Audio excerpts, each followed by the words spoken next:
Peristiwa dimulai di tengah pertempuran terakhir antara umat manusia dan suku iblis, di mana 5 pahlawan besar berhadapan langsung dengan Kaisar Iblis Simolus. Di puncak tertinggi yang dikenal sebagai pilar bintang bulan, perang besar mencapai akhir yang menentukan.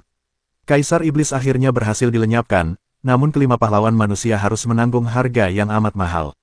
Di antara mereka ada Ranfei sang pendekar pedang suci, Faya sang pemanah surgawi, serta Fei Malovi sang ksatria tanpa celah. Sementara itu, Gron, salah satu dari 5 pahlawan, berusaha sekuat tenaga menyembuhkan Sofka, sang pertapa cahaya suci, dengan seni penyembuhan. Namun Sofka memohon agar ia berhenti, menjelaskan bahwa usahanya sia-sia. Malovi menambahkan bahwa luka akibat serangan terakhir Kaisar Iblis tak mungkin disembuhkan, terlebih oleh Gron yang kini hampir kehabisan tenaga. Gron berteriak marah, menolak kenyataan itu, tetapi Sofka hanya tersenyum lemah. Ia berkata bahwa dirinya sudah cukup bahagia jika akhir mereka menjadi bagian dari kemenangan umat manusia. Faya meneteskan air mata, menyesali kenyataan bahwa meski mereka menang, janji untuk kembali bersama tak bisa terpenuhi. Tiba-tiba, suara Kaisar Iblis terdengar menggema di udara, seolah datang dari kegelapan. Ia membenarkan ucapan Sofka bahwa inilah memang akhir segalanya.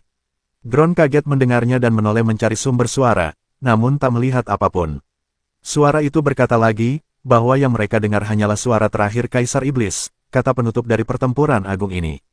Tiba-tiba energi berdarah meledak keluar dari tubuh para pahlawan, mereka tersadar telah ditipu. Kaisar Iblis menjelaskan dengan bangga bahwa siapapun yang membunuh dirinya akan diserap oleh tubuh dan darahnya. Inilah kekuatan sejatinya, bentuk evolusi terakhirnya. Ia menegaskan bahwa mereka yang mengalahkannya akan menjadi wadah barunya, dan ia akan menggunakan mereka untuk memusnahkan seluruh kehidupan di dunia, terutama tubuh manusia terkuat di antara mereka, Gron. Malovi berteriak memanggil nama saudaranya itu, berusaha melepaskan diri dari cengkeraman Kaisar Iblis sebelum dirinya sepenuhnya ditelan, namun sia-sia. Dengan tekad penuh, ia berkata bahwa ia lebih memilih mati di tangan Gron daripada menjadi alat pembantai bagi Kaisar Iblis. Kaisar Iblis mencoba menggoyahkan tekad Gron, membisikkan bahwa Malovi adalah satu-satunya keluarga yang tersisa, namun Malovi justru mendesak adiknya agar segera melakukannya. Gron berdiri gemetar, menatap kakaknya yang tubuhnya telah diliputi bayangan pekat. Suara Kaisar Iblis menggema, berpura-pura memohon agar tragedi, adik membunuh kakak tidak terjadi. Namun Malovi menatap Gron dengan senyum getir, apa pedangmu gemetar Gron, apakah tak sanggup membunuhku? Kaisar Iblis menertawakan keduanya, menjelaskan bahwa perlawanan Malovi sia-sia, karena separuh tubuh kanannya telah diserap. Dalam sekejap kesadaran terakhirnya, Malovi berkata pelan, aku bahagia, karena keraguanmu itu bukan karena lemah. Lalu ia menubruk pedang Gron, menembus dadanya sendiri, mengakhiri hidupnya untuk membebaskan Gron dari penyesalan. Dengan napas terakhirnya, ia berbisik, hanya mereka yang kejam dan berdarah dingin yang pantas menanggung kekuatan sebesar ini. Ia lalu mengungkapkan kemampuan bawaan Gron, kekuatan terkutuk bernama Lautan Mayat dan Darah, yang membuatnya bertambah kuat setiap kali ia membunuh seseorang. Faya menjerit memanggil Gron dengan panik, sementara Faya yang terluka parah berkata lirih, lakukan apa yang harus kau lakukan Gron, dan tolong, jaga adikku. 3 tanda hitam muncul di wajah Gron, simbol 3 jiwa yang telah ia ambil. Kaisar Iblis tertawa puas, untuk apa kau melakukannya Gron? Kekuatan 3 nyawa saja tidak akan cukup untuk membebaskan tangan kananmu dari kendaliku. Gron hanya tersenyum dingin, 1 tangan saja sudah cukup, untuk menyelesaikan masalah terakhir ini. Ia pun mengangkat pedangnya, mengarahkannya ke lehernya sendiri yang membuat Kaisar Iblis terkejut, lalu marah, apakah ini caramu menyelesaikan segalanya? Hentikan sekarang juga. Namun sebelum pedang itu jatuh, Kaisar Iblis mengambil alih lengan kirinya, mencengkram pedang suci itu dan menghancurkannya. Ia pun tertawa sombong, tak ada lagi senjata di dunia ini yang dapat melukai tubuh abadi ini. Gron menatapnya dingin, kau pikir jika pedang tak bisa menghancurkanmu, aku pun tak bisa. Dengan satu gerakan cepat, ia menembus dadanya sendiri dan menghancurkan jantungnya. Kaisar Iblis menjerit, menyadari terlalu terlambat bahwa Gron lebih memilih mati bersamanya. Manusia ini benar-benar lahir untuk membunuh, hingga akhir hayatnya, desis sang Kaisar Iblis sebelum lenyap. Gron terjatuh perlahan, dalam kesadarannya yang memudar, ia menyesal tak sempat menghancurkan seluruh bangsa Iblis, atau menyelamatkan orang-orang yang harus ia lindungi. 5 tahun kemudian, sekelompok Iblis berkumpul di kuil tua, memperingati 5 tahun wafatnya Kaisar Iblis Simolus. Dari percakapan mereka, terungkap bahwa mereka telah menculik 4 gadis manusia dan 1 iblis muda sebagai korban persembahan. Pemimpin upacara itu berdiri di depan altar, menyerukan pengorbanan Kaisar Iblis mereka akan terus hidup dalam ingatan generasi baru. Mari kita mulai upacara suci ini. 4 gadis manusia akan dikorbankan terlebih dahulu, lalu darah iblis terakhir akan dijadikan persembahan bagi kebangkitan Sang Kaisar Iblis. Namun ketika pedang persembahan diangkat, iblis korban itu membuka matanya, ia menatap sekeliling dengan bingung, di mana aku? Bukankah aku sudah mati? Pemimpin iblis menarik rambutnya kasar, diam dasar sampah, kau iblis lemah yang bahkan tak layak punya nama. Namun Gron, kini dalam wujud iblis menatap refleksinya di genangan darah, kulitnya hitam, matanya merah menyala. Ia gemetar, sadar akan kebenaran pahitnya, ia telah bereinkarnasi sebagai iblis. Pemimpin itu mendekat, menatapnya dingin, lalu mengatakan menjadi persembahan bagi Kaisar Iblis adalah kehormatan terbesar bagimu, katanya seraya mengayunkan senjatanya. Namun pada detik terakhir, Gron menghindar, tebasan itu malah memutus tangan kirinya yang terikat. Sang pemimpin pun marah besar, beraninya kau bergerak. Kau menghancurkan segalanya. Ia berhenti, menatap Gron dengan tatapan curiga, apakah kau sengaja melakukannya? Gron menatapnya tajam, jadi kau, masih belum mengenaliku. Wajah sang pemimpin memucat seketika, kilasan masa lalu memenuhi benaknya, ia teringat ketika dirinya masih muda, di atas kapal perang iblis pada tahun 312 era baru, saat bangsa iblis melancarkan serangan mendadak dari laut. Mereka berlayar menuju daratan manusia, namun di tepi pantai hanya ada satu pria yang berdiri sendirian menghadang mereka. Dia dikenal dengan dua gelar yang bertolak belakang, Kapten Penyembuh Sekte Belas Kasih, dan si gila pembantai iblis. Pertempuran itu mengguncang dunia, 3 raja iblis tewas, hanya Raja Keabadian Su yang bertahan. Dan di antara tumpukan mayat iblis di tepi laut yang berubah menjadi merah, berdiri satu manusia berlumuran darah yang tak lain adalah Gron, sang manusia yang menumpas armada iblis seorang diri. Kilas balik berakhir, Gron langsung menghabisi pemimpin iblis itu dengan satu gerakan cepat. Ia menyadari bahwa kemampuan lautan mayat dan darahnya telah teratur ulang menjadi 0, dan di saat itulah para iblis lain yang hadir di upacara itu menyerangnya secara bersamaan. Gron melawan balik dan menewaskan 9 di antaranya hanya dengan satu serangan. Ia memperhatikan bahwa iblis-iblis itu amat lemah, dan membunuh 9 dari mereka hampir tidak memberinya kekuatan tambahan. Kekuatan bawaan Gron dijelaskan kembali, setiap kali ia mengambil satu nyawa, kekuatannya akan meningkat secara permanen, dan besar peningkatan itu tergantung pada seberapa kuat korban yang ia bunuh. Ia kemudian melangkah perlahan ke arah 4 perempuan yang dijadikan korban persembahan, dengan mata yang berkilat oleh campuran duka dan amarah. Gron mencoba menggunakan seni penyembuhan untuk menumbuhkan kembali tangannya yang terpotong, namun terkejut ketika tangan itu berubah menjadi bentuk mengerikan, dagingnya berdenyut, dan dari sana muncul ular-ular kecil yang melata keluar. Dalam ketakutan dan penolakan, Gron menyadari kebenaran yang mengerikan, ia bukan dilahirkan kembali, melainkan berinkarnasi dalam tubuh iblis. Kemarahan dan jijik menyelimuti dirinya, bagi Gron, ras iblis adalah makhluk hina yang tidak pantas hidup.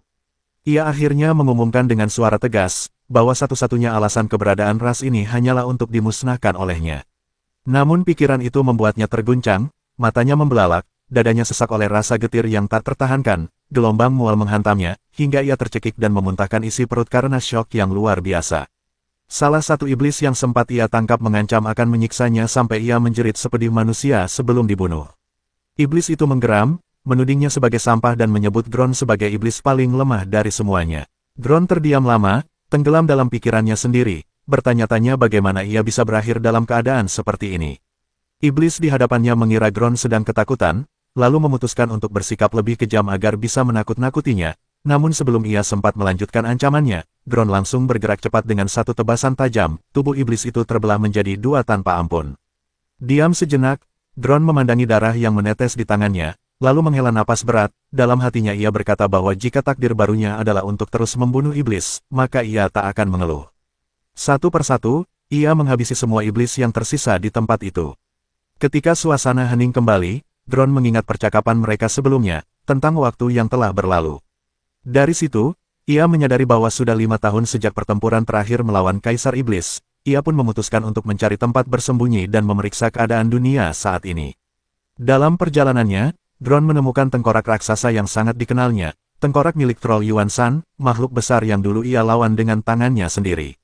Ia menyadari bahwa generasi iblis berikutnya telah membangun sebuah benteng megah di atas tulang-tulang raksasa itu. Dari kejauhan, tampak jelas pemandangan mengerikan itu. Kerangka troll raksasa menjulang, menjadi dasar bagi benteng hitam yang berdiri di atasnya. Setelah berkeliling, Gron menemukan sebuah gua yang dulu pernah ia gunakan sebagai tempat beristirahat sementara.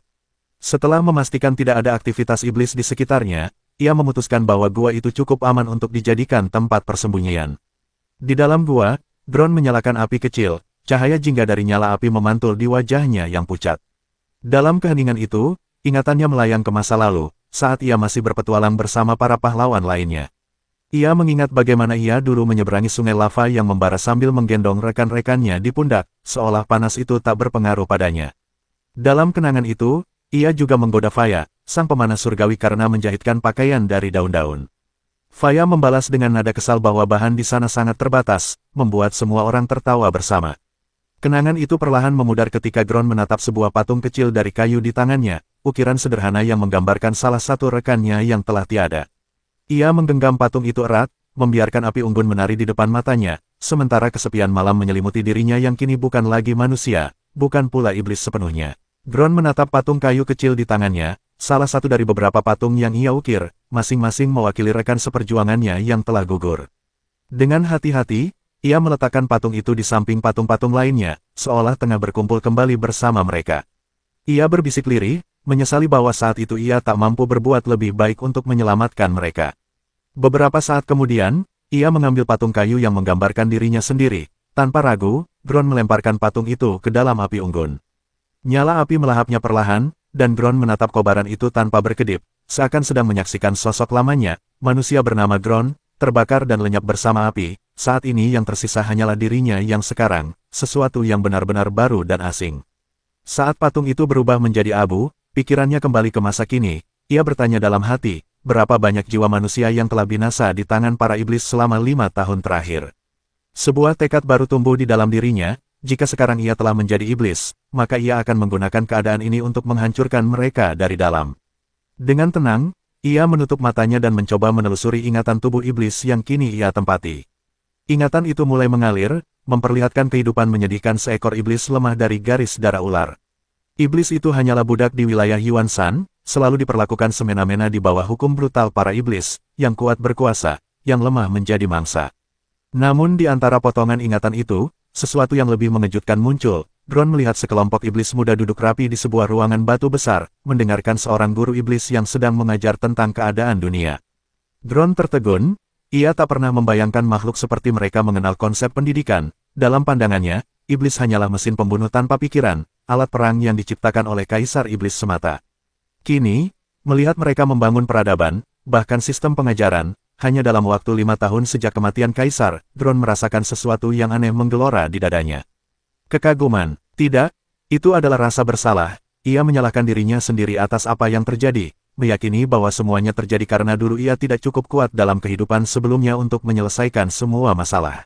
Di bumi, hanya dalam waktu 5 tahun, Gron terus menyalahkan dirinya sendiri atas tragedi masa lalu, namun kali ini berbeda.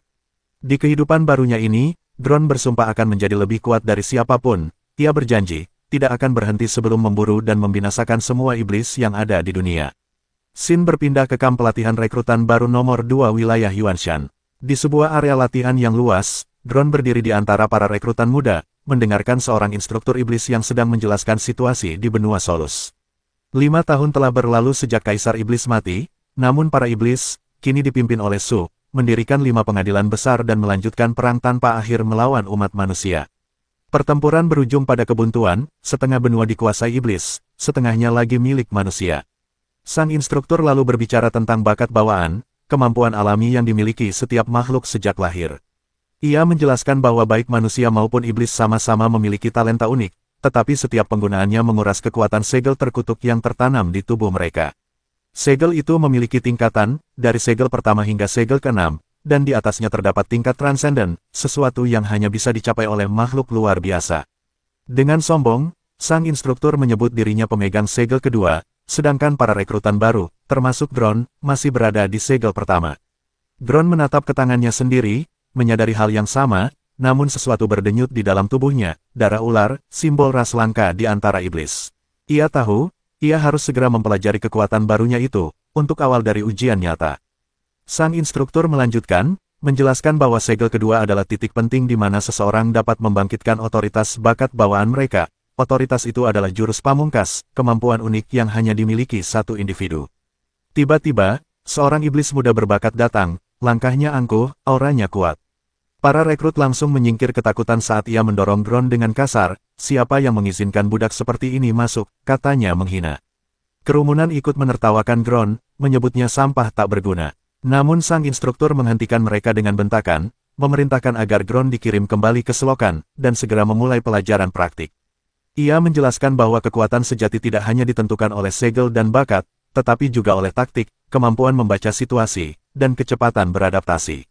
Dan untuk membuktikannya, mereka akan menghadapi seekor makhluk nyata, amukan Howling Demon. Dengan suara berat, sang instruktur memperlihatkan makhluk raksasa berantai tebal, seekor Howling Demon, ciptaan Kaisar Iblis di masa lalu. Iblis buas ini memiliki kecerdasan rendah dan menyerang siapapun tanpa pandang bulu, dan dari 10 yang pernah ada, kini hanya 1 yang tersisa. Namun Gron menganggap pelajaran ini membosankan, ia memutuskan untuk meninggalkan tempat itu, karena menurutnya, tak ada hal berguna yang bisa ia pelajari di sana. Tepat saat ia hendak pergi, Howling Demon mengamuk, makhluk itu mengamuk liar, menyerang para iblis di sekitarnya tanpa ampun. Sang instruktur berusaha menahannya, menarik rantai yang mengekang lehernya. Ia berpikir, selama rantai itu dalam genggamannya, makhluk itu tak bisa melawan. Namun tiba-tiba, Howling Demon berbicara, kau pikir kau aman hanya karena mengendalikan leherku? Kau, benar-benar bodoh, adik kecilku. Sang instruktur terkejut, makhluk itu menertawakannya, menyebut para iblis generasi baru sebagai lemah dan naif. Ia mengaku telah berpura-pura bodoh selama berminggu-minggu untuk menyelesaikan misinya, dan membunuh para iblis dari pengadilan Atrocity hanyalah bonus kecil. Dalam sekejap, rantai itu putus. Howling Demon membunuh sang instruktur dengan 1 serangan. Kekacauan pun pecah, Howling Demon membantai para iblis tanpa belas kasihan, dalam sekejap udara dipenuhi bau darah dan jeritan ketakutan. Iblis muda berbakat yang tadi sombong kini terluka, sadar tak mungkin menang, ia berusaha kabur. Namun langkahnya terhenti, karena seseorang berdiri di hadapannya. Gron, kenapa kau menghalangiku? Iblis itu menatap penuh amarah, namun Gron hanya diam, tatapannya tajam, dingin, dan penuh ancaman tak bersuara, aura di sekitarnya berubah gelap dan menekan. Howling Demon yang sedang mengamuk tiba-tiba berhenti, makhluk itu menoleh ke arah Gron dan membeku. Untuk pertama kalinya, bahkan monster segel ketiga itu terdiam karena ketakutan. Howling Demon menatap Gron lama, bingung kenapa iblis selemah itu tak menunjukkan rasa takut sedikit pun. Ia sempat berpikir mungkin Gron tahu kelemahannya, tapi segera menepis pikiran itu. Tidak mungkin, tak ada yang tahu kelemahanku lagi, 9 saudaraku sudah mati bertahun-tahun lalu. Makhluk itu mengira Gron hanya menggertak, namun Gron berkata dingin, kalau kau melangkah 1 langkah lagi, kau akan mati. Mendengarnya Howling Demon tertawa menghina, bersiap melepaskan otoritasnya, tapi tiba-tiba ia berhenti. Naluri bertahan hidupnya berteriak, terlalu berisiko, untuk hadiah sekecil ini, pikirnya. Dan tanpa kata, makhluk buas itu memilih pergi, semua iblis terpana, sosok lemah yang mereka hina baru saja membuat iblis segel ketiga kabur. Gron lalu menghampiri iblis muda yang jatuh, mengulurkan tangan, namun sang iblis menolaknya dengan kasar. Gron hanya menatap dingin, merobek sehelai kain dari jubahnya, dan mengelap darah di tangannya. Beberapa iblis lain mendekat, penasaran dan ketakutan, apa yang kau lakukan? Trik apa yang kau pakai barusan? Seorang budak tidak boleh menyembunyikan rahasia dari mereka. Dengan tenang, Gron menjawab, aku hanya membaca manual taktik manusia melawan iblis, di sana tertulis, Howling Demon tidak memiliki penglihatan tetap, jika kau berdiri diam, mereka tak bisa melihatmu. Kerumunan langsung terdiam, salah satu berbisik, wajahnya pucat, buku itu ditulis oleh pembantai iblis gila, Gron. Yang lain menelan ludah, suaranya bergetar, ia memahami iblis lebih baik dari siapapun, tapi orang itu sudah mati 5 tahun lalu. Dan kini, di depan mereka, berdiri seseorang dengan nama yang sama, dan aura yang sama menakutkannya. Para iblis tampak lega setelah meyakini bahwa sosok mengerikan bernama Gron sang pembantai iblis telah mati 5 tahun lalu. Berdasarkan informasi itu, mereka memutuskan untuk memburu Vile Howling Demon demi mendapatkan hadiah besar. Namun, dalam hatinya Gron menertawakan kebodohan mereka, ia tahu bahwa semua yang ia katakan tadi hanyalah kebohongan, tipuan yang ia ciptakan agar para iblis itu pergi mencari mati sendiri. Sementara itu, iblis bertalenta yang sebelumnya terluka menatap Gron dengan amarah. Ia merasa direndahkan, dipermalukan oleh sikap dingin Gron. Salah satu pengikutnya menghampiri, menanyakan keadaan tuannya dengan cemas, tapi sang iblis bertalenta menolak mengakui kelemahannya, menjawab ketus bahwa ia hanya lelah dan ingin duduk sebentar, dengan nada tinggi ia menegaskan, kakiku belum lumpuh sepenuhnya. Tak lama setelah itu, dengan mata yang menyala penuh kebencian, ia memerintahkan 5 bawahannya untuk mengejar dan membunuh Gron, dengan cara yang paling memalukan yang bisa mereka bayangkan. Salah satu dari mereka tersenyum sinis, berjanji bahwa kematian Gron akan menjadi tontonan yang memuaskan. Namun Gron telah menyadari sejak awal bahwa ia sedang dibuntuti. Ia berhenti melangkah dan berbicara datar ke arah bayangan di belakangnya. Sudah cukup kalian mengikutiku sejauh ini, ujarnya dingin, sekarang waktunya kita berhadapan langsung. 5 iblis itu pun menampakkan diri, salah satu dari mereka mengibaskan tangannya, menciptakan kabut tebal yang menyelimuti seluruh area, mencegah siapapun ikut campur. Di dalam kabut, mereka saling berbisik, mengingatkan satu sama lain bahwa bakat bawaan ras ular berasal dari garis keturunan ular purba, dan bahwa racunnya mematikan, namun mereka menyepelekannya, yakin bahwa kekuatan Gron yang lemah tak akan membuat racunnya berbahaya. Mereka sepakat untuk berpencar mencari target, tapi tak lama kemudian, jeritan kesakitan terdengar dari salah satu arah. Ular itu, menggigit perutku. Teriak salah satu iblis sebelum tubuhnya rusak, menebarkan kabut baru yang lebih pekat. Teriakan demi teriakan bergema di dalam kabut, para iblis lainnya menjerit kesakitan saat menyadari kabut itu mengandung racun yang membakar mata dan kulit mereka. Di tengah kabut beracun itu, terdengar suara datar penuh kejam dari Gron, aku akan menggunakan kalian berlima, untuk menguji kemampuan bakat baruku. Gron mengaktifkan kemampuan thermal vision, memungkinkannya melihat jelas di tengah kabut tebal yang menutupi medan. Dengan cepat, ia melancarkan Serpent Strike, serangan mematikan yang membuat kedua lengannya berubah seperti ular, menebas dan menggigit dalam satu gerakan cepat. Ia kagum akan kemampuan baru yang diberikan oleh garis keturunan iblis ular ini, jauh lebih fleksibel dan beragam dibanding kekuatannya di kehidupan sebelumnya. Tiba-tiba, iblis merah yang menjadi salah satu lawannya menggunakan kekuatannya untuk meniup kabut menjauh, dan begitu kabut tersapu, Gron kini berhadapan dengan 2 iblis terakhir yang tersisa. Mereka menatapnya dengan ejekan, menganggapnya tak berdaya tanpa perlindungan kabut beracun. Iblis merah maju satu langkah, memamerkan kekuatannya untuk menakuti Gron, namun Gron hanya menatapnya dingin, matanya memantulkan ketidaksabaran dan niat membunuh yang jelas. Dalam sekejap, Gron menerjang maju, menembus jantung lawannya dengan satu serangan cepat. Iblis terakhir langsung gemetar ketakutan, menjatuhkan senjata dan memohon agar nyawanya diampuni. Gron menatapnya tanpa emosi dan bertanya pelan, beri aku satu alasan kenapa aku tidak harus membunuhmu. Dengan panik, sang iblis menyalahkan iblis berbakat berambut kuning, mengatakan bahwa dirinya hanya menjalankan perintah. Gron menilai alasannya tidak cukup, namun ketika iblis itu dengan putus asa menawarkan untuk menunjukkan gua rahasia milik iblis berambut kuning, tempat harta berharganya disembunyikan, minat Gron pun muncul. Ia berpikir bahwa harta langka itu mungkin bisa digunakannya untuk memperkuat Sea of Course and Blood, dan membantunya menembus Second Cell untuk membangkitkan autoritinya, Snake Molting, yang memerlukan persembahan berupa harta langka untuk berevolusi. Dengan nada datar, Gron menyetujui tawaran itu, iblis tersebut pun menuntunnya ke sebuah air terjun, menjelaskan bahwa di balik tirai air itulah gua harta karun tersembunyi. Tanpa banyak bicara, Gron mendorong iblis itu masuk terlebih dahulu, seketika, suara letupan terdengar, serangkaian anak panah tersembunyi menyambar dari dinding, menembus tubuh iblis itu tanpa ampun. Gron menatap tubuh yang kini tergantung di antara panah dan berkata dingin, terima kasih atas penunjuk jalannya. Ia kemudian melangkah masuk ke dalam gua, menghilang di kegelapan. Sementara itu, di tempat lain, pemimpin wilayah Yuan Shan, seorang iblis wanita yang dikenal sebagai Skull Crusher, menerima laporan tentang kekacauan yang disebabkan oleh Howling Demon di kamp pelatihan rekrutan baru nomor 2. Dan yang lebih mengejutkan, monster itu kabur karena ketakutan terhadap seorang budak dari garis keturunan ular. Skull Crusher pun tersenyum tipis, matanya berkilat tajam, budak berdarah ular ya. Menarik sekali. Sementara itu, di dalam gua gelap di balik air terjun, Gron akhirnya mencapai bagian terdalam. Di sana, ia hanya menemukan sebuah kotak kecil tergeletak di atas batu. Saat hendak membukanya, iblis berbakat berambut kuning tiba-tiba muncul dari balik bayangan, merampas kotak itu dari tangannya. Dengan penuh amarah, sang iblis berteriak, beraninya kau menyentuh milikku, dasar sampah berdarah rendahan. Ia langsung menyerang, namun Gron menangkis serangannya dengan mudah. Dalam satu gerakan cepat, tulang kaki lawannya patah, membuat sang iblis berteriak kesakitan.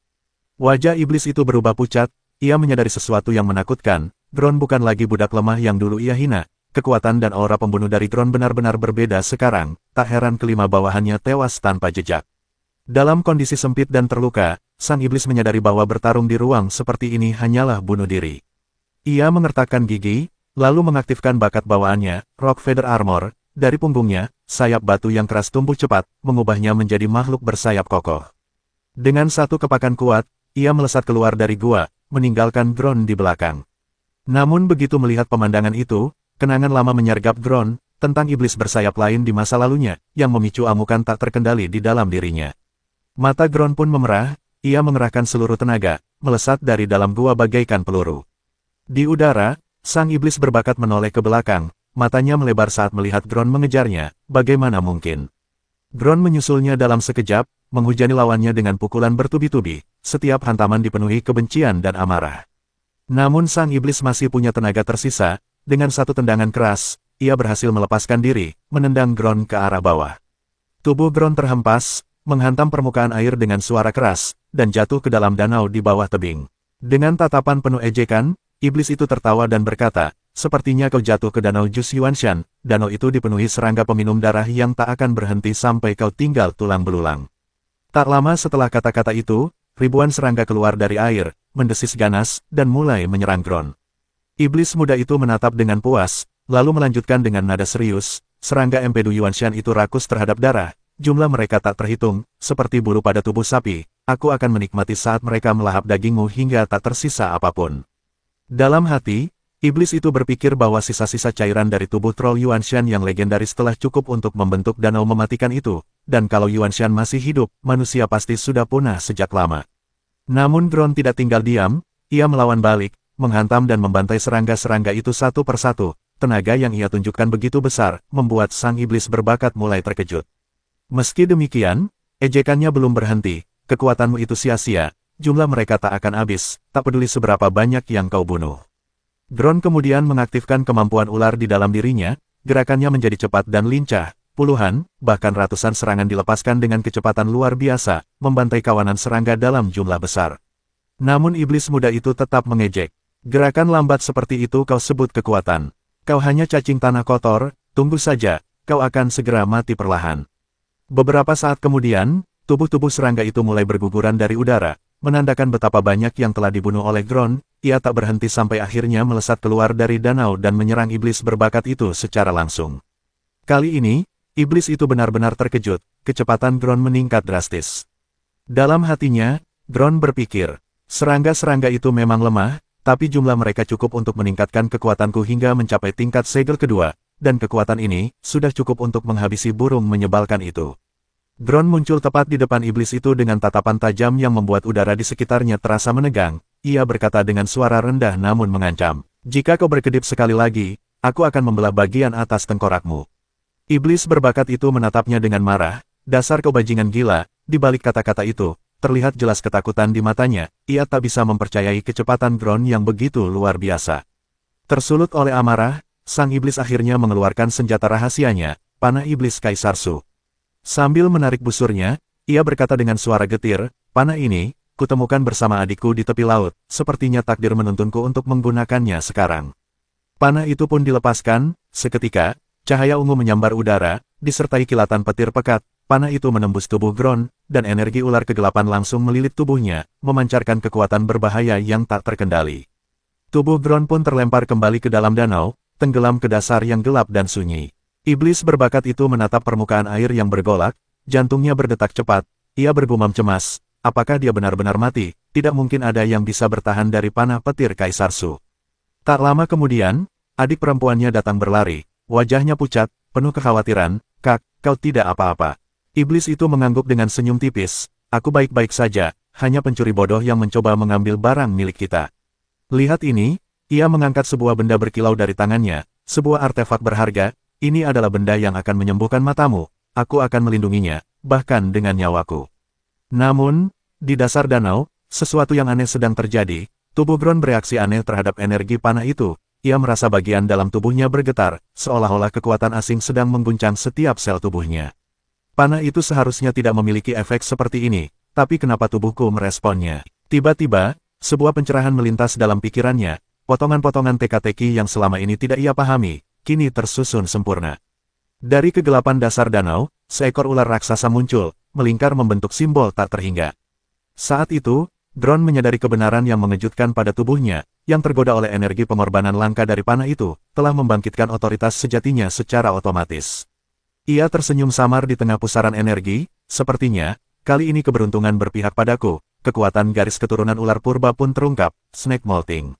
Ledakan energi luar biasa meledak dari dasar danau, menembus permukaan air, ombak besar menggulung ke segala arah.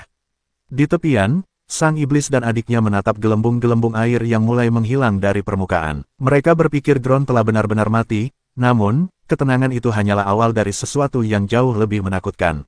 Iblis berbakat itu menatap langit yang mulai cerah, lalu berkata pada adiknya dengan nada lega, "Kita akhirnya bisa tenang sekarang." Namun kata-kata itu baru saja terucap, ketika kilatan petir membelah langit yang semula tenang mendadak berubah, tertutup awan hitam pekat. Hujan deras turun tanpa ampun, membasahi tanah dan mengguncang bumi, suara guntur bergemuruh keras, seolah langit sendiri sedang mengamuk. Tubuh sang iblis menegang, ia mendongak, matanya melebar tak percaya saat menyaksikan petir gelap berwarna ungu yang memecah langit dengan kekuatan dahsyat. Tiba-tiba, sebuah sambaran petir raksasa menghantam danau. Ledakan besar bergema, ombak raksasa bergulung, dan seluruh wilayah bergetar hebat. Sang adik menatap ngeri, lalu berteriak, "Kak, lihat, ada sesuatu yang melompat dari cahaya itu." Sang iblis segera menoleh ke arah yang ditunjuknya, dan pandangannya membeku. Di tengah hujan deras, di atas patung batu yang menjulang di tengah danau, sosok Gron berdiri tegak.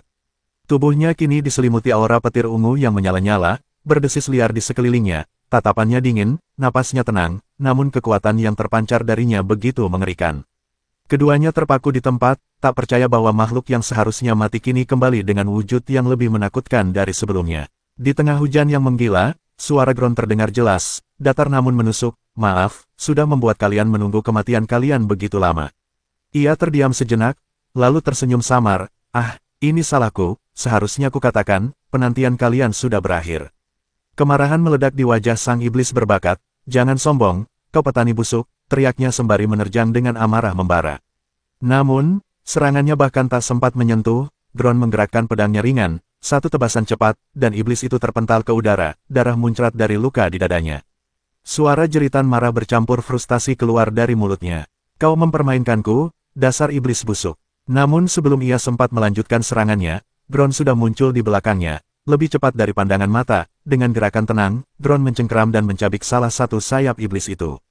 Sambil menatap dingin ke arah tubuh musuhnya yang jatuh ke air, Gron bergumam dalam hati, "Musuh sekuat ini belum cukup untuk menguji kekuatanku yang sekarang."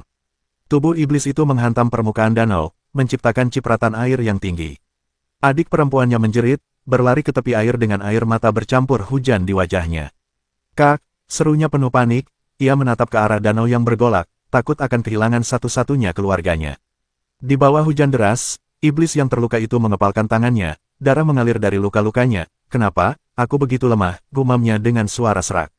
Namun saat ia melihat wajah adiknya yang ketakutan, tekadnya membara lagi. Ketakutan akan kematian dan keinginan untuk melindungi adiknya membuat kekuatan tersembunyi di dalam dirinya mulai bangkit. Aura iblis hitam mulai keluar dari tubuhnya, mengguncang udara di sekitarnya, ledakan energi kuning raksasa meletus, mengguncang tanah dan memecah air danau. Gron langsung menatap ke arah sumbernya, matanya menyipit saat menyadari bahwa sang iblis berbakat tengah mengalami perubahan besar. Tubuh sang iblis kini diselimuti oleh cahaya keemasan, kulitnya tertutup lapisan batu bersisik seperti zirah. Dari kejauhan, adiknya menatap dengan mata berkaca-kaca, lalu berbisik dengan nada bangga. Dia, akhirnya membangkitkan otoritasnya, Rock Feather Armor. Namun gadis itu tahu, jika ia hanya diam, maka ia akan menjadi beban bagi kakaknya, maka dengan tekad kuat, ia menutup matanya dan mengaktifkan kekuatannya sendiri. Dari balik kelopak matanya yang bersinar merah, muncul gelombang energi iblis, dan ia berteriak, "Controlling Demonai." Air danau mulai bergejolak hebat, dari kedalamannya, muncul makhluk raksasa dengan tubuh hitam pekat dan rahang besar yang dipenuhi taring tajam. Ia memanggil binatang iblis air sebagai sekutu mereka. Kedua saudara itu berdiri berdampingan, menatap Gron yang dikelilingi aura petir ungu di seberang mereka. Suara mereka menggema bersamaan, penuh tekad dan amarah, pertarungan ini akan menentukan hidup dan mati. Sang iblis berbakat kemudian menarik napas dalam, mengangkat busur batu yang telah menyatu dengan tubuhnya, dan meneriakkan jurus pamungkasnya, Sky Shaking Arrow Rain. Ratusan panah berbentuk bulu batu meluncur deras dari langit, diikuti dengan serangan makhluk air yang mengamuk. Gron berdiri tegak di tengah badai serangan itu, tubuhnya menyala oleh petir ungu yang berputar di sekelilingnya. Dengan langkah mantap, ia bersiap menghadapi keduanya secara langsung, lalu dalam sekejap, Gron melesat maju menembus hujan panah. Gerakannya nyaris tak terlihat oleh mata manusia, ia menangkis, berputar, dan menghindari setiap bulu batu yang ditembakkan oleh sang iblis. Begitu jarak mereka dekat, Gron memutar tubuhnya dan menendang keras wajah sang iblis berbakat. Tendangannya menghantam dengan kekuatan petir, membuat tubuh lawannya terpental jauh dan terlempar keluar dari arena, menabrak bebatuan besar. Sementara itu, makhluk raksasa panggilan sang adik mengamuk dan membuka rahangnya lebar-lebar untuk menelan Gron hidup-hidup. Namun Gron hanya menatapnya dengan dingin, lalu mengangkat tangan kanannya yang dipenuhi energi petir, Thunder Strike. Seketika, seekor ular raksasa dari energi petir ungu muncul, melingkar dan menghantam makhluk air itu, suara ledakannya menggema keras, dan tubuh monster itu terbelah dua sebelum lenyap menjadi kabut hitam. Namun sang iblis berbakat, meski terluka, masih belum menyerah. Ia bangkit dengan tawa sinis, matanya menyipit penuh perhitungan. Kesempatan sempurna, gumamnya, ia memanfaatkan tumpukan bangkai serangga di sekitar danau sebagai perlindungan, menyelinap di antara kabut dan puing, lalu melancarkan serangan kejutan. Namun Gron sudah menyadarinya, ternyata kau masih punya sedikit kecerdikan, ujarnya dingin. Ia memusatkan energinya, dan petir ungu meledak dari tubuhnya, menahan serangan mendadak itu. Di saat yang sama, sang adik mengaktifkan teknik mata iblisnya sekali lagi, tatapan penguatan. Aura merah membungkus tubuh kakaknya, memperkuat panah yang diluncurkan, kekuatan mereka berpadu, membentuk teknik gabungan yang luar biasa, Sky Scorning Returning Drill. Panah raksasa itu berputar cepat, membentuk pusaran angin dan petir yang menghantam langsung ke arah Gron. Melihat hal itu, iblis berbakat tersenyum yakin, ia berteriak lantang, suaranya menembus deru badai, segel kekuatanmu semakin melemah Gron, serangan ini takkan bisa kau tahan. Gron mengakui bahwa serangan lawannya memang patut dipuji, kekuatan itu benar-benar tak tertandingi, karena itulah, ia tidak punya pilihan lain selain menghancurkannya sepenuhnya. Pertarungan berakhir dengan kekalahan kedua saudara iblis itu, tubuh mereka terhempas ke air, terluka parah dan nyaris tak berdaya. Dalam kondisi sekarat, sang iblis berbakat menyerahkan kantung kecil pada adiknya, memintanya untuk segera lari menyelamatkan diri. Namun sang adik menolak dengan air mata mengalir, tidak mau meninggalkan kakaknya sendirian. Saat itulah Gron datang dan menginjak tangan iblis itu, menghentikan usahanya memberikan kantung itu. Dengan suara lemah, sang iblis memohon, meminta Gron mengembalikan kantung tersebut. Ia menjelaskan bahwa adiknya menderita penyakit mata langka, dan satu-satunya cara agar ia tidak buta adalah dengan memakan mata manusia yang baru dicabut. Gron menatap dingin dan berkata bahwa penyakit seperti itu bisa disembuhkan dengan seni penyembuhan sederhana. Namun sang iblis membalas dengan getir, mengatakan bahwa tabib yang benar-benar hebat jauh lebih langka daripada mata manusia. Gron terdiam sejenak, lalu menjawab tenang namun tajam, karena alasan itulah, banyak manusia tak bersalah kehilangan matanya. Sang adik iblis mulai menangis, menjatuhkan kantung itu dan memohon agar Gron mengampuni mereka. Ia berseru dengan putus asa, agar Gron mengambil semua harta yang mereka miliki, asalkan mau membiarkan mereka hidup. Hujan tiba-tiba berhenti. Suasana menjadi hening ketika Gron menatap mereka dengan pandangan tajam dan bertanya, ketika kalian mengambil mata orang-orang itu, apakah mereka sempat memohon belas kasihan juga? Gadis iblis itu tertegun, tak sanggup menjawab. Gron menatap lebih dalam dan menegaskan, jawab iya, atau tidak. Dengan suara gemetar, sang gadis akhirnya berbisik, aku, sudah lupa. Gron menarik napas panjang, lalu berkata dingin, sepertinya aku terlalu berharap, meski kalian memiliki peradaban dan emosi, hakikat iblis tetaplah sama. Ia lalu berbalik, menatap langit yang mulai cerah, dulu kalian menyakiti manusia karena sifat liar, sekarang kalian melakukannya demi kepentingan sendiri, bagi kalian, nyawa tidak lebih dari bahan untuk dimanfaatkan. Setelah semua berakhir, Gron merenung, bentuk VR standar yang baru ia peroleh adalah pencapaiannya yang terbesar sejauh ini, namun ia juga menyadari bahwa bentuk itu menguras segel kekuatannya terlalu banyak, sehingga belum bisa ia gunakan dengan bebas untuk saat ini. Seekor iblis menemukan mayat dua saudara iblis yang telah tewas dan segera melapor kepada pemimpinnya. Sang pemimpin menjelaskan bahwa kematian mereka tidak ada hubungannya dengan perubahan cuaca mendadak, melainkan karena kepala keduanya hancur seketika disambar petir, metode pembunuhannya begitu cepat dan brutal. Tak lama, sosok sang pemimpin muncul, Skull Crusher, wanita iblis berwibawa yang auranya menekan seluruh ruangan. Ia menatap mayat itu dingin dan berkata, sepertinya, ada tamu tak diundang yang telah memasuki wilayahku. Dengan suara tegas, Skull Crusher memerintahkan bawahannya, mulai sekarang, setiap kematian aneh dari para iblis berbakat harus kulihat sendiri, tak boleh ada satupun yang luput dari penyelidikan. Sementara itu, di tempat lain, Gron berjalan menembus hutan, tubuhnya masih memancarkan sisa-sisa energi petir ungu. Tiba-tiba, suara berat menggema dari balik pepohonan, Skull Crusher menghadangnya. Ia menatap Gron dengan curiga dan bertanya, siapa kau, dan apa yang kau lakukan di wilayahku? Dengan tenang, Gron menjawab, aku hanya mencari buah-buahan liar untuk kutanam nanti. Skull Crusher memperhatikannya lekat-lekat, lalu teringat sesuatu, jadi kau budak yang pernah kudengar itu, yang membuat iblis melolong ketakutan melarikan diri. Ia menyeringai tipis, kemudian tanpa peringatan menendang Gron hingga terjatuh ke tanah, menindih tubuhnya dengan kakinya. Ada hal yang lebih penting sekarang, katanya dengan nada dingin, belakangan ini aku ingin makan pai buah, jadi lebih baik kau temukan buah yang bagus untukku. Ia membungkuk mendekat ke wajah Gron, suaranya berubah tajam, kalau tidak, mungkin aku akan membuat hidangan lezat darimu.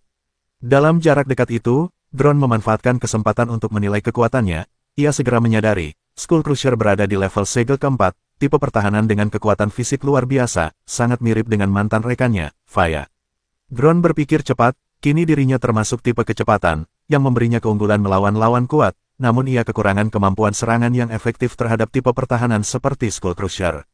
Dalam hati, Gron mengeluh, andai saja aku bisa membunuh iblis tingkat keempat ini, kekuatan lautan mayat dan darahku pasti meningkat pesat. Namun ia segera sadar, perbedaan kekuatan di antara mereka terlalu besar, lebih parah lagi, ia belum mengetahui titik lemah wanita iblis itu, kesimpulannya jelas, peluangnya untuk menang hampir tidak ada. Meskipun tahu peluangnya tipis, Gron tetap merasa sulit menahan keinginannya untuk menguasai kekuatan milik Skull Crusher, hasrat itu membakar pikirannya, membuatnya ingin menjadi lebih kuat agar mampu menjatuhkannya suatu hari nanti.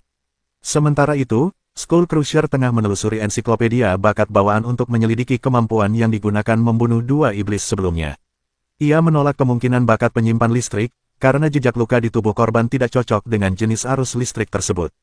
Kemudian ia menemukan catatan tentang bakat lautan mayat dan darah, kemampuan yang membuat penggunanya semakin kuat setiap kali membunuh makhluk hidup, namun ia segera menutup buku itu dan berkata dingin, tidak mungkin, itu hanyalah legenda. Di sisi lain, Gron memutuskan untuk mencari cara agar kekuatannya meningkat cukup tinggi untuk membunuh Skull Crusher dalam satu serangan kejutan, tanpa sempat ketahuan atau dicurigai. Saat berjalan melewati hutan, ia melihat dua iblis sedang mengendarai gerobak, salah satunya memperingatkan, kalau bos tahu kita di sini, kita bisa mati. Yang lain menjawab santai, tenang saja, tempat ini tersembunyi, tak akan ada yang menemukannya. Mendengar itu, Gron tersenyum tipis. Ia berpikir bahwa tempat rahasia itu sempurna untuk meningkatkan kekuatannya tanpa gangguan. Beberapa saat kemudian, ia tiba di mulut gua yang dijaga oleh seekor iblis besar. Penjaga itu mengangkat tangannya dan berkata, berhenti, sebutkan kata sandi pasar gelap kalau ingin masuk. Namun Gron tidak menjawab, dalam sekejap, ia membunuh penjaga itu dan melemparkan kepalanya ke dalam api di dekat pintu masuk. Begitu masuk, tampak pemandangan pasar gelap yang ramai, penuh transaksi dan suara gaduh para iblis. Beberapa di antaranya bergumam, mendapatkan kata sandi untuk masuk ke sini, susahnya bukan main. Gron hanya menatap dingin, melangkah lebih dalam ke kerumunan itu tempat di mana kekuatan dan darah menjadi mata uang utama. Di wilayah Yuanshan, para iblis melakukan perdagangan gelap secara rahasia, dahulu mereka bisa membeli manusia kapan saja, tetapi sekarang semua transaksi menjadi tersembunyi. Seorang pedagang menawarkan Morning Steel, material langka yang diklaim bisa meningkatkan kekuatan teknik pedang berkali lipat, namun hal itu diragukan karena belum ada pandai besi yang bisa menempanya. Pedagang lain menjual sel power potion yang terbuat dari jantung makhluk dua kaki, ada iblis yang mengatakan bahwa jika pemimpin mereka mengetahui perdagangan barang terlarang itu, para pedagang akan dihukum berat, namun ada juga iblis yang menganggap barang-barang tersebut menarik. Beberapa iblis membicarakan keputusan pemimpin mereka yang melarang perdagangan manusia dan produk manusia sejak 2 tahun lalu, alasannya dikatakan untuk menghemat sumber daya, tetapi sebagian iblis tidak percaya dan menganggap pemimpin mereka menyembunyikan sesuatu. Gron yang mendengar hal itu menyimpulkan bahwa pelarangan tersebut memang janggal dan kemungkinan pemimpin mereka sedang merencanakan sesuatu. Seorang pedagang lalu mengumumkan bahwa ia menjual manusia baru dengan harga murah karena sebagian besar dari mereka buta, kecuali satu orang. Para iblis marah karena mengira pedagang itu menipu dengan menjual barang cacat, mereka menuduh pedagang itu bekerja sama dengan kakak beradik yang mengangkat mata manusia untuk dijual. Pedagang itu mencoba menenangkan mereka dan berjanji akan menjual semuanya dengan harga murah. Gron kemudian maju dan berkata bahwa ia akan membeli semua manusia itu, pedagang meremehkannya karena penampilannya tidak menunjukkan bahwa ia punya uang. Gron pun menawarkan Fierce Thunder Arrow sebagai alat tukar. Pedagang itu terkejut karena mengenali senjata itu dan berbisik apakah itu adalah senjata rahasia milik anak berambut kuning. Pedagang lalu menyuruh asistennya membawa para manusia keluar sementara ia berbicara dengan Gron secara pribadi. Saat para manusia digiring keluar, seorang anak laki-laki buta terjatuh dan menjatuhkan barang miliknya, namun ia diseret dengan kasar oleh penjaga. Penjaga itu mengeluh karena ia berencana memakan salah satu manusia tersebut. Di dalam ruangan, pedagang bertanya apakah Gron tidak takut jika anak berambut kuning mengetahui bahwa ia mencuri senjata itu. Gron hanya menjawab bahwa ia hanya ingin menyelesaikan semua ini secepat mungkin. Tanpa peringatan, Drone menyerang pedagang tersebut dan menyiksanya hingga mati. Ia menyeret kembali mayat pedagang itu ke dalam ruangan, menutup pintu, dan darah mengalir keluar dari bawah pintu. Setelah itu drone keluar dan membunuh seluruh pengikut pedagang tersebut di pasar. Di luar, penjaga mengancam para manusia agar tetap diam atau lidah mereka akan dicabut. Drone muncul dan membunuh mereka semua dalam sekejap. Ia menyadari bahwa sekarang ia tidak sepenuhnya tak berdaya lagi, tetapi counter miliknya telah menyelesaikan satu siklus. Seorang gadis kecil yang melihat hal itu sangat ketakutan dan menganggap drone sebagai iblis di antara iblis. Notifikasi muncul bahwa Authority, Lucky Day gagal aktif. Drone mengingat bahwa Authority ini langka, memiliki efek samping negatif, tidak bisa dikendalikan, dan bisa aktif otomatis setiap kali counter berpindah angka. Drone mengembalikan barang yang terjatuh tadi kepada anak laki-laki buta. Anak itu membenarkan bahwa barang tersebut memang milik mereka. Drone menyuruh semua manusia itu mengikutinya. Gadis kecil itu bertanya apakah Drone akan menarik mereka dengan tali, tetapi Drone melepaskan tali tersebut dan mengatakan ia tidak suka melihat manusia dipimpin seperti ternak. Setelah itu, Drone menyembuhkan mata para manusia yang sebelumnya buta. Salah satu dari mereka berteriak kegirangan karena bisa melihat kembali dan berterima kasih kepada Drone, menyebutnya sebagai penolong besar. Anak laki-laki kecil itu juga berterima kasih karena Drone sudah mengembalikan barang mereka dan menyembuhkan matanya, tetapi Drone menyuruhnya diam.